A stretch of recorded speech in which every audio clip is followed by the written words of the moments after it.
আসসালামু আলাইকুম, welcome back to my channel. আশা করি আপনারা সকলেই ভালো আছেন। আমি আল্লাহর রহমতে ভালো আছি। আজকে আমি আপনাদেরকে খুব সহজে রোস্ট রান্নার রেসিপিটা দেখাবো।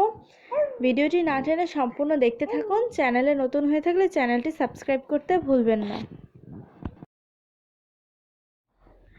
আমি এখানে 3টি দেশি মুরগি নিয়ে নিয়েছি। দেখতেই পাচ্ছেন মুরগিগুলোকে আমি ভালো করে ধুয়ে নিয়েছি। এখন আমি মুরগিগুলোকে মশলার সাথে মাখিয়ে নিব। দিয়ে দিয়েছি লবণ, দিয়ে দিব 2 চামচ আদা রসুন বাটা, আর দিয়ে দিব সামান্য জর্দা রং। আপনারা চাইলে জর্দা রংটা স্কিপ করতে পারেন। এখন ভালো করে মাখিয়ে নিব।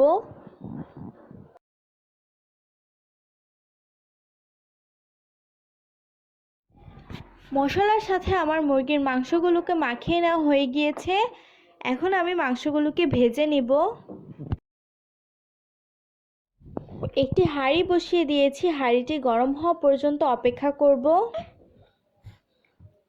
গরম হয়ে গিয়েছে, এখন আমি এখানে পরিমাণ মতো তেল দিয়ে দিব। তেলটা গরম হওয়া পর্যন্ত অপেক্ষা করব। তেলটাও গরম হয়ে গিয়েছে, এখন আমি মাংসগুলোকে এক এক করে দিয়ে ভেজে নিব।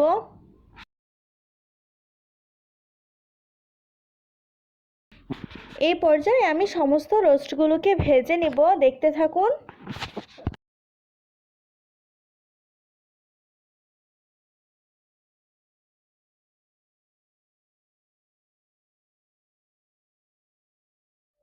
রোস্টগুলোকে এই পর্যায়ে উল্টিয়ে পাল্টিয়ে ভেজে নিতে হবে।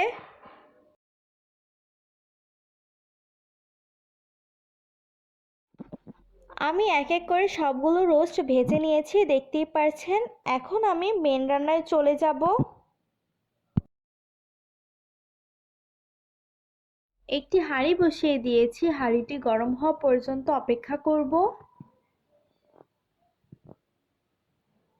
হাঁড়িটি গরম হয়ে গিয়েছে, এখন আমি এখানে তেল দিয়ে দিব এবং তেলটাকে গরম করে নিব। তেলটা গরম হয়ে গেলে দিয়ে দিব তেজপাতা, দারচিনি,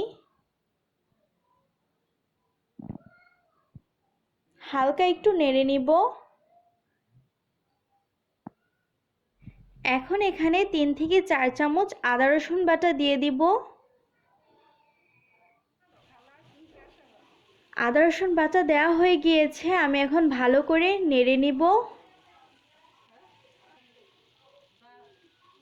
আমি আবারও এখানে 1 চামচের মতো আদা রসুন বাটা দিয়েছি। মোট 4 চামচ আদা রসুন বাটা দিতে হবে। এখন এখানে দিয়ে দিব 1 কাপ পেঁয়াজ বাটা। সবগুলো উপকরণ দেওয়া হয়ে গেলে হালকা ভেজে নিতে হবে। এই পর্যায়ে আমি বাদাম পেস্টটা দিয়ে দিব। এখানে আমি সব রকম বাদাম বেটে নিয়েছি। ভালো করে নেড়ে মিশিয়ে নিব।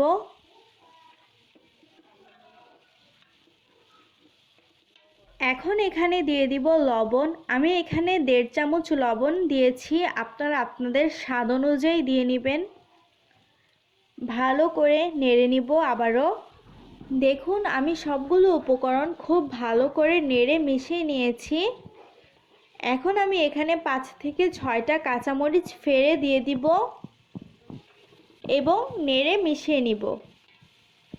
এখন এখানে হাফ কাপ টক দই দিয়ে দিব। আমি এখানে প্যাকেটের টক দইটা ইউজ করেছি।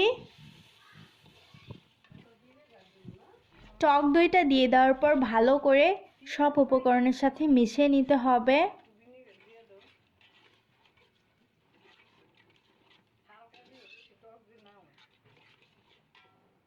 আমার মিশিয়ে নেওয়া হয়ে গিয়েছে, এখন আমি সব মশলাগুলোকে কষিয়ে নিব।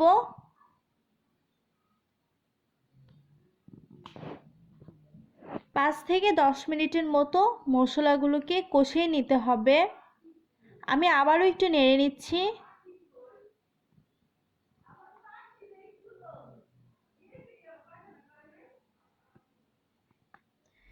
আমার কষানো কিন্তু শেষ, দেখে হয়তো বুঝে গিয়েছেন উপরে তেলটা ভেসে এসেছে। এখন আমি রোস্টগুলোকে দিয়ে দিব।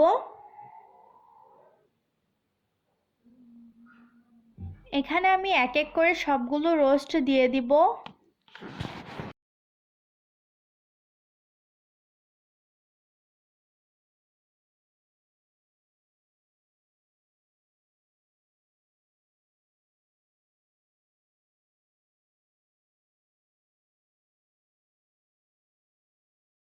সবগুলো রোস্ট দিয়ে দেওয়া হয়ে গিয়েছে। এখন আমি এখানে 1 কাপ পানি দিয়ে দিব। পানি দিয়ে দেওয়া হয়ে গিয়েছে। এখন আমি রোস্টগুলোকে নেড়ে নিব।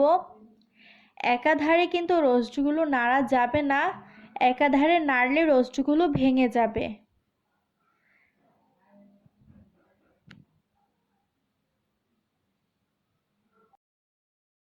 5 মিনিটের মতো রোস্টগুলোকে রান্না করে নিতে হবে। আসছি 5 মিনিট পর। 5 মিনিট পর আমার রোস্টের পানিগুলো কিন্তু প্রায় অনেকটা শুকিয়ে গিয়েছে, দেখতেই পাচ্ছেন, এবং রোস্টগুলো কিন্তু পরিপূর্ণ মনে হচ্ছে। এখন আমি আবারও হালকা করে নেড়ে নিব।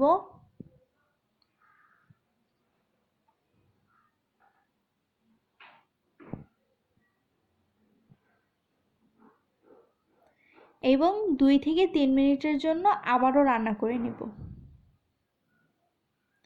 2 থেকে 3 মিনিট পর দেখতেই পাচ্ছেন আমি চুলাটা অফ করে দিয়েছি, রোস্টটা কিন্তু রান্না হয়ে গিয়েছে। দেখতেই পাচ্ছেন কতটা সুন্দর হয়েছে। আমি আপনাদেরকে পরিবেশন করে বাকিটুকু দেখিয়ে দিচ্ছি।